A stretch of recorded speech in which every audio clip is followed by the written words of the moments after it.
This is episode 108, Why Today's Consumption Culture May Be Killing Us. Welcome to Alive by Design.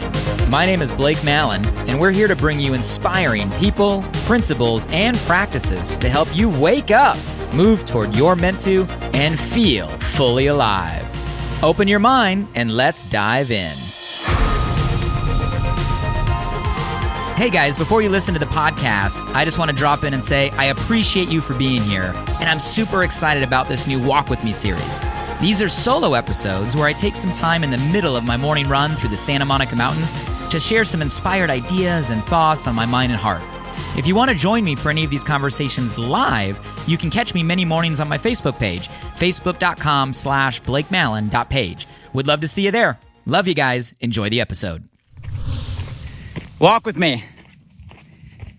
So I really believe that every single one of us, yes, you and me, and everyone walking with us today around the world, no matter who we are, where we're from, we were all created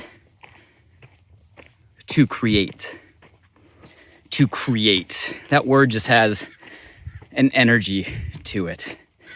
We were created to create. We are creative beings by nature. And that word create can mean a bunch of different things.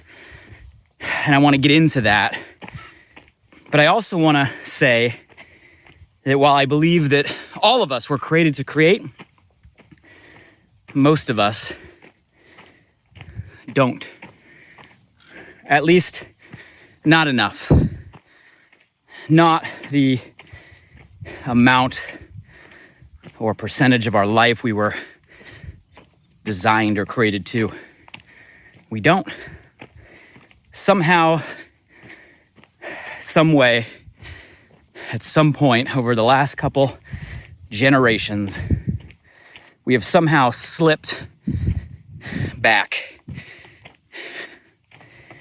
where so much of our energy no longer is in creating, but somehow we've been consumed by consumption. Somehow we've gone from creators to consumers, from creation to a overwhelming amount, a daunting amount of just consumption all the time, everywhere. And that is such an issue, I think, right now, this consumer mentality, this consumer society, this consumption behavior, this consumption norm that we're in. And I want to talk about what I mean by consumption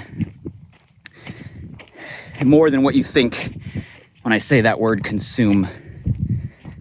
And I'm willing to bet as we have this dialogue, you're going to be smiling and nodding and saying, yeah, maybe you individually, many of us walking together today, spend too much time consuming. And this conversation, my hope is to inspire a shift to more of our life, more of our time creating. Consume. Consumption. This consumerism. I'm sure when I say that word, right, consume, you have meaning, right, or definition that you tie to it. Maybe the first thing that comes to your mind when you say the word consume or think consume is like what we eat, right? What we physically consume every single day. And I don't want to take up all our time today talking about the effects of overconsumption in our diet, but I'll just state the reality that it's there, right? We've been battling obesity statistics and rising numbers for so long, you can't even count these days. I mean, there's so many documented fact stats studies on the detriment it's causing to people's health. That's been well talked about. I'm not going to get into all of that, but I will point out it's true when we talk about consuming. Yeah, I'm talking about literally. We've turned into over-consumers of what we put into our bodies for a number of reasons. But my conversation on consumption today is way more than just a conversation on diet. When we talk about consumption, I'm also talking about how we have slipped into this radical consumerism period where we overbuy things, overvalue things, overdesire things,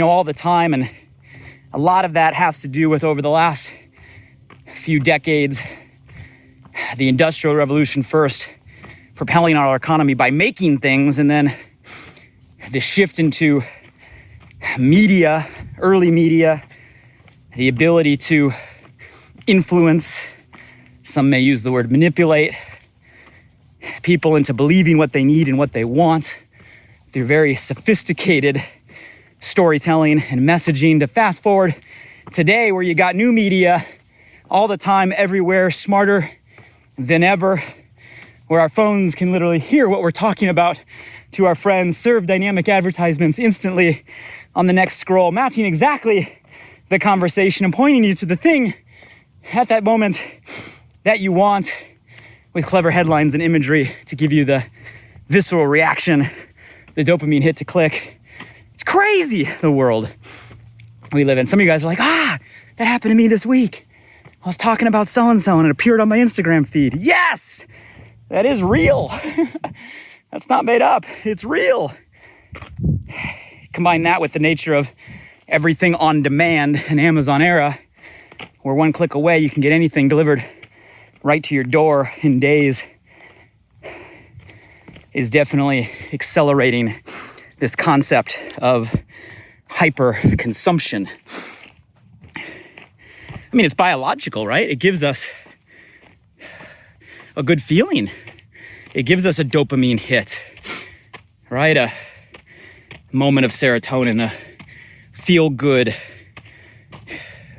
physically, biologically in our body. Like, there's a lot of reasons that things have become so prevalent.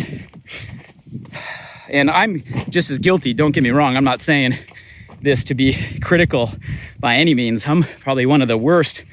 I mean, the Amazon guy definitely knows my dog. They're buddies, right? They're there hanging out almost every day. And it's crazy.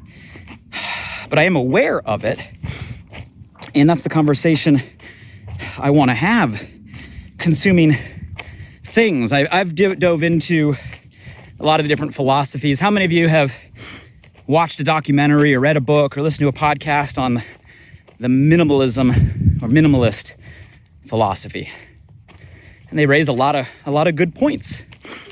There's also a great book out there called Essentialism, and kind of a growing conversation. Essentialism, kind of a different level, not quite minimalism, but essential things that we find essential to our life, which raises a lot of good points. And I'm a student of all of these, and I urge you guys to be the same. And I believe in a lot of the philosophies, and I can give you a simple analogy. Like, we can feel an added weight, an added stress when we have too many things around us.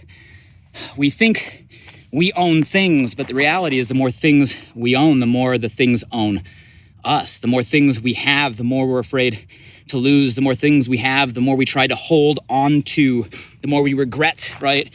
Not having. I mean, all these feelings are real. And we've all gone through the period where maybe we did a spring cleaning, or maybe in the giving season, we do donations and give back, and you go through and clear out all the things that you haven't used for a while. And what you managed to give away, right, reluctantly, you feel kind of weight lifted.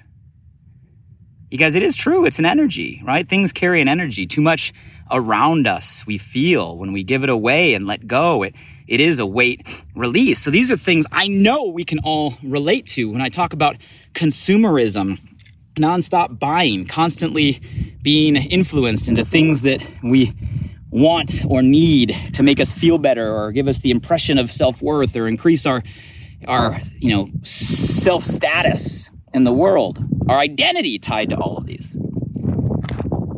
And beyond just things, we think consume or consumption.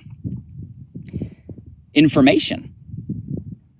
Probably more radical than either of the things I'm talking about. More than food and more than objects, we have become radical consumers of information at speeds and frequencies more than ever in human history. We consume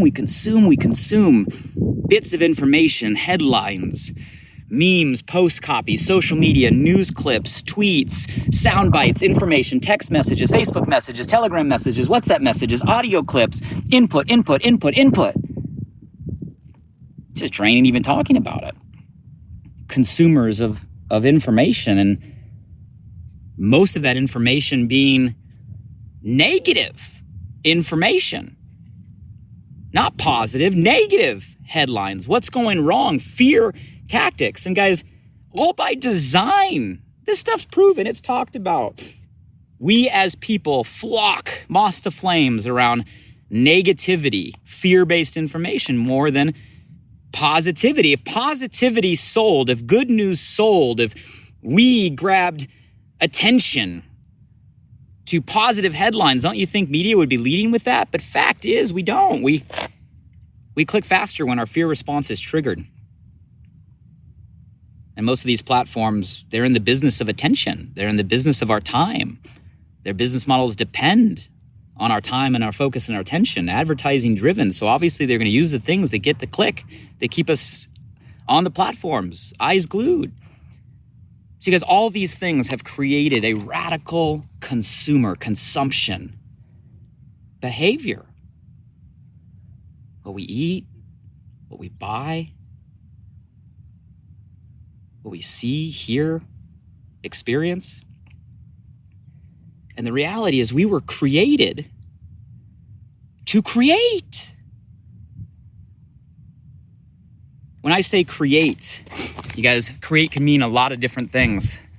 A lot of times the first feeling when we think about creating, we think about something tangible. We think about being an artist, right? Creating music or creating art or drawing or an object. And yeah, that is creation. And many of you have talents out there. You are creators. You're able to take an idea and turn it into, something through your arts. What I love today about the platforms and technology we have, don't get me, it's not all wrong, is it allows any one of us to be a creator. I love the term the platforms use. They even use the term, you're a creator. When you're creating content, you're creating a post or a video or a reel or a TikTok or a blog or a meme, you're creating.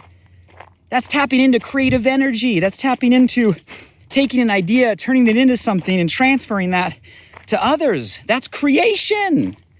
Putting us back into the energy that we were designed to be. And I love that. It gives us all an outlet to create. It gives everybody a stage, a platform, a channel. Anybody can get the eyeballs. Anybody can be put in a position to create through social media today. Entrepreneurs out there. Entrepreneurs, I think, are some of the best creators in the world. Entrepreneurs, by definition, are creators. They take an idea, they turn it into a business, a concept, a thing that can transfer value, that can make an impact. Right? Creation. You guys, every one of us were designed to create in some way, shape, or form. Every one of us have talents and gifts we were given. And the reason we were given those talents and gifts weren't to sit back and consume and live reactively, but to create, to live proactively, to add value and contribute to others. To consume is to live reactively. To create is to live proactively. To consume is like to live your life on defense. To create is to live your life on offense. To consume is to be walking around every day by default. To create is to be walking around every day by design.